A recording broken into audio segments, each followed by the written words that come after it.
I will talk to you in a couple of weeks. And we will have this discussion again. Actually... And you will be apologizing to everyone. No. Actually, we talked about this. I was actually seeing you as one of my biggest competitors, but you did not deliver, man. You right. actually disappointed me a little bit. I'm not going to talk about this anymore. No? It's only round 1.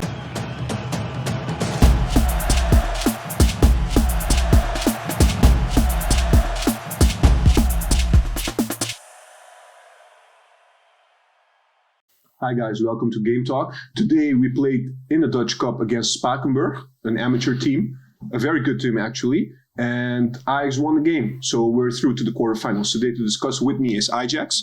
Hi guys. Ajax, welcome. Thank you. So going into the game, we did think it would be an easy game. The question was which players would Ten Hag send out, to play. Were you happy with the players he chose, and were you happy with the performance overall? I was happy with the performance, first of all.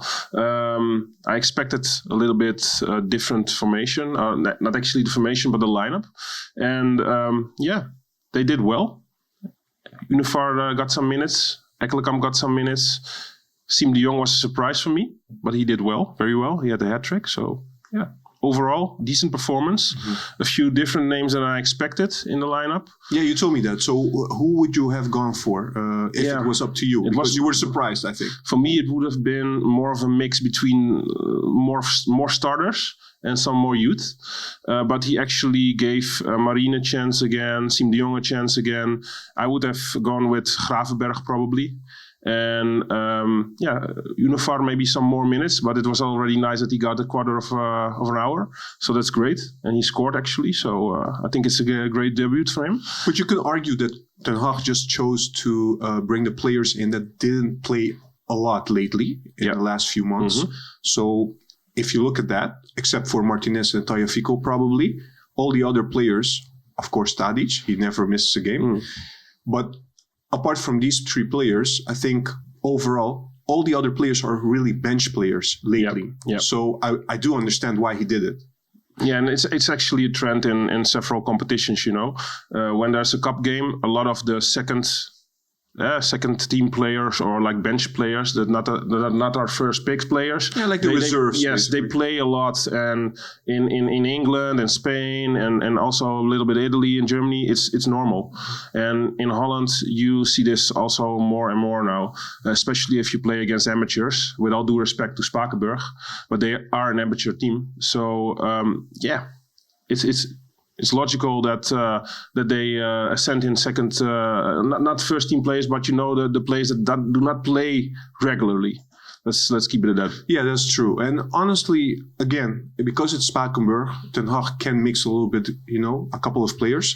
If it was another team, then of course you go a little bit more safe. You go a little bit with the first tier players.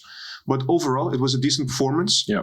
We had a slow start until we scored like the first goal, and then it took a while before we scored the second and third. But dejong delivered the first half. Yeah, he did. It was quite a surprise for me because I have good memories of dejong. I was actually in the stadium when we got the third star, and he had a big part in that game against Twente. Yeah, nobody forgets that. So I will never forget what he has done for Ajax, and I've been one of the criticasters about him, like when he got some minutes this season. And he delivered today, and it is against Spakenburg, so we have to be still, we have to see it in perspective, but he scored 3 goals, so that's a great performance from him. All right. So I wanted just to, because there's not much we can talk about this game. It was a decent performance, actually a good performance overall from everyone. I just want to talk to you about the players that really need to prove themselves. So especially if we talk about the midfield players, I was keen on looking at how Eiting would perform, how Marin would perform, but also Traoré, although Traoré has been performing well. And of course, I also wanted to know how Alvarez would do at the back, center back position. So if we take those 4 players, what do you think? I think we can be brief about Alvarez because Alvarez, Martinez, the whole back line except for the backs, they didn't have that much work to do today. Varela, it was still difficult for you to judge. Yes, I gave them 6s for the grade because they didn't have that many things to do within the match. Yeah. So it's difficult to really judge how he would perform against a better opponent, because against Spakenburg they do not have many offensive plays during the game. Let me ask you another question. Veldman and Martinez are playing now lately. If Veldman cannot play, would you rather go for Schuurs or would you rather go for Alvarez? I've been saying this for a while. I actually would love to see a central duo in the back from Alvarez and Schuurs. And I know there's two right-footed players, but I want to see how they perform together. And what would happen with Martinez then? I rather see him at the sixth position, on the left sixth position, because I think he's done superbly during the season there. He's also done very well in the defense, but I also like him on the midfield. We have a luxury problem, because in the midfield we have so many players. You will not surpass a Tadic. You will not go without putting Promes in the first 11, or without putting Ziyech in the first 11, without putting Donny van de Beek in the first 11. So you have so many quality players that it is maybe better to put Martinez at the central back position, because you have one more spot free in the midfield for maybe Gravenberg to take and perform well and grow within the season. So maybe it's actually better to put him in the central back position, and he's also a lefty. But I'm also a big fan of him at the midfield position, so it's a difficult decision there. Okay. And to get back to your question, I think Eiting performed very well today. I really, really thoroughly enjoyed how he played. He had a lot of through balls behind the back line. He put a lot of plays in front of the keeper, and he had a very terrific. Composed, yes, very, very good in passing. Yeah, the most successful passes today as well. We all knew already that he's a terrific youth player. He was actually playing together with all the stars that are in the team now. You know, with Van de Beek, when Frankie. Yeah, Frankie. Exactly. Also with Nouri when he was still playing, and he had he had a big injury, and that had a big impact on him. Of course. And now he has to perform again and play himself within the starting lineup. And I think he today proved that he is a good value to the team. Mm-hmm. So you would give him more playing minutes going forward? Yes. I know it's only Spakenburg, but he played very well today. Okay. And I can see him contribute to our midfield for a big part of maybe the second half of the season. He has he has played very well, and he has a lot of qualities. And I think he is a better player to use than what Marin has shown in the first half of the season. Okay. Nice bridge to Marin. What do you think of his performance today? He did well. Most of the time he was also a little bit invisible. But he also had nice moments today. He had a good free kick. He had the ball on the crossbar. When Siem de Jong had the rebound. First goal. Yes. Mm-hmm. There was also a nice pass from Eiting on Marin. Mm-hmm. So he played a decent match, but still with his level, with the style he has of playing football, he should be one of the stars in this lineup, because it's against Spakenburg. If he cannot perform at a level against Spakenburg that you surpass and that you play better than your teammates, because a lot of the other players are also reserve players, you have to question if he's good enough to play for Ajax in the first team. Yes. Because the level of Spakenburg is much lower than like the Eredivisie teams, of course, and much lower than the Europe teams we will see if we play in the Europa League. So I'm still not sure if Marin will succeed at Ajax. I don't know. All right. And how about Traoré? He played terrific. He was actually my man of the match. Okay. He was so in there today. He played. He was a good target man. He was lethal in front of the goal.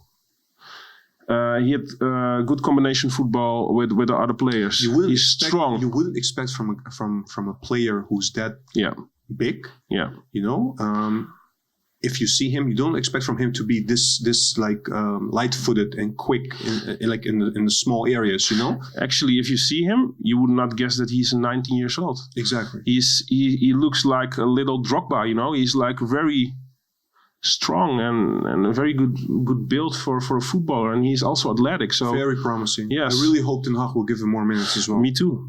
And Babel today was also nice to see him get some minutes. He was a little bit unfortunate with a lot of the actions he did.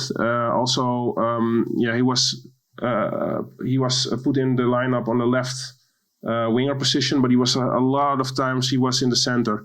So he drifted a lot on the field, and that made it more difficult for him to shine because he did not use the space that he used to have on the left side. Yes. So that's difficult. Okay.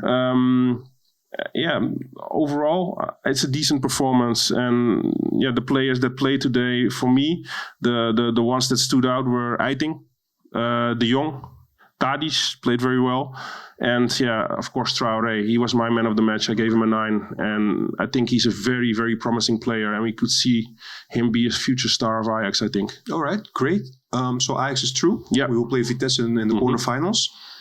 I have one more question before we round up this session. We're going to play Groningen on Sunday, away game. Now we know Ziyech will not be playing; he's injured. What will be your midfield? Yeah, that's a good question.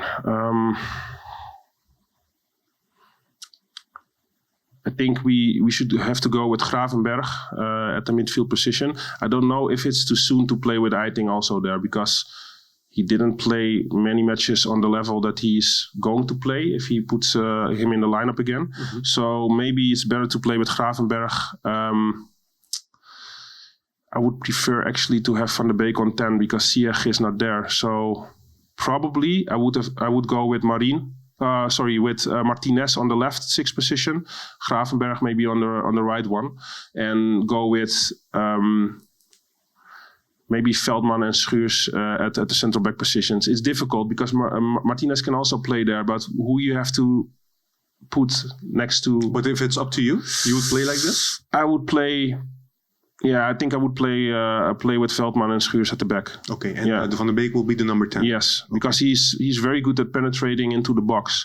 Okay. And he has a lot of depth in his play. So I think it's terrific to put him on 10. And when he's put on 6 like Ten Hag does, you sacrifice a lot of his depth that he has in his play. So I think it's a perfect position for him to play at the 10. You can also think about maybe putting Ekkelenkamp next to Gravenberg, but it's a very youth midfield, so it's a little bit difficult it's a young midfield in such a match. All right, thank you so much. You're welcome. One more question. Yeah. Not about the game, not about Sunday either, but what's going on with you running your mouth with all the picks of the week, saying you're the best, you won the trophy cabinet, you're going to be on top, we're no competition for you. What's that? What's that all about?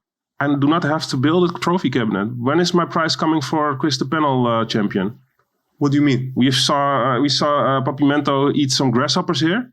But I'm the champion. Where's my trophy? I already started building the cabinet. So, but the quiz, the panel was not about winning the prize. It was about avoiding having the challenge. But now with picks of the week, there is a prize. Yes, and it's going to be for my trophy cabinet. I'm going to win that one. But again, why are you running your mouth on the? I mean, we only had one round. Yeah. And you're already. I'm confident. I'm confident. Cocky. No, I'm confident. No, you're cocky. And actually, from you, I expected a little bit more, bro. One round. Yeah, we had one round. Okay, so we have 5 people playing it, and 4 people are at the number 1 position. I'm one of them. I will stay there also, and. You're like at the bottom, and you have a big mouth now. So I delivered. I said in the first video I will be on top after the first pick. So where am I standing now? You're standing number 1. Exactly. But again, it's only round 1. I know, but I'm confident that at the long run of this competition, I will come out on top. I will talk to you in a couple of weeks. And we will have this discussion again. Actually... And you will be apologizing to everyone. No. Actually, we talked about this. I was actually seeing you as one of my biggest competitors, but you did not deliver, man. You actually disappointed me a little bit. I'm not going to talk about this anymore. No? It's only round 1. Don't be a sauerkraut, man. No, it's only round 1. So we'll talk. Okay, we will see. We will see. All right? Yeah. Thank you for being here. Yeah, you're welcome, bro. Guys, thank you for watching. Subscribe to our channel. We'll see you next time.